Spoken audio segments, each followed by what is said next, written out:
The Lions.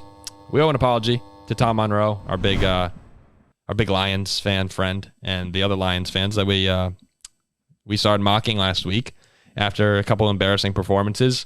They came out and absolutely smoked the Broncos. 42-17. Denver was hot. Denver has been playing really well. Part of that, we said, was that they were having turnovers at a rate we did not expect them to keep up. And at the end of the day, when the Broncos don't force 4 or 5 different turnovers, you know what? They lose football games. And in this case, you got good Jared Goff. And that's really what it comes down to for me, looking at the Lions going into this final month of the season, final 3 weeks here. We have seen bad Jared Goff. And bad Jared Goff is really bad. The Lions team is not good enough around him to win football games when he is off. But when he's on, good Jared Goff makes the Lions a legitimate Super Bowl contender.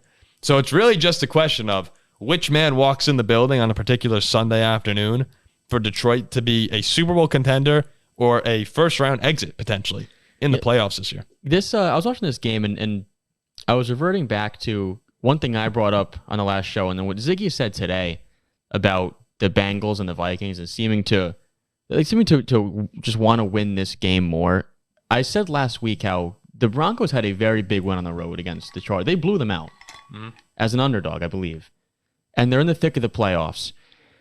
But the Lions, a good football team, off a loss to the Bears. They're trying to hang on to the division.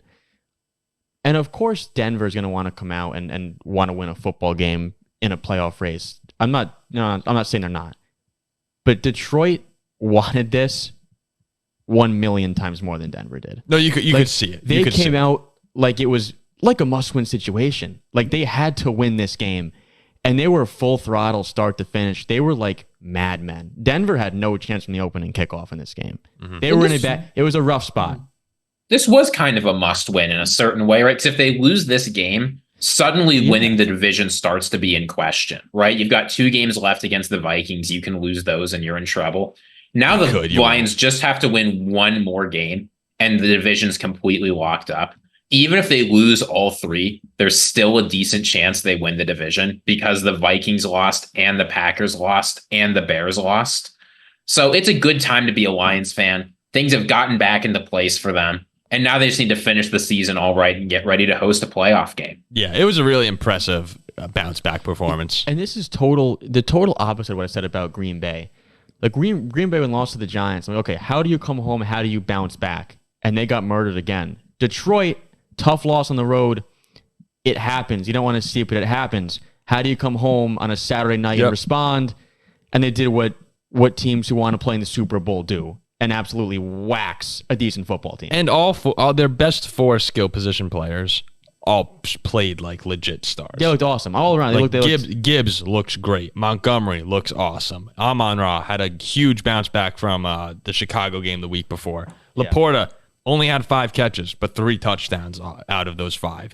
Like all of those guys, when they're rolling, that offense is really tough to stop. And it felt like a Dan Campbell-led effort this week, where I'm sure in the locker room he punched a wall or something. Something crazy happened in that locker room. But yeah, this Alliance team now, it's like you're bouncing back and forth on them. If you're a wild card team, you're like, oh God, now we have to go to Detroit and play these guys.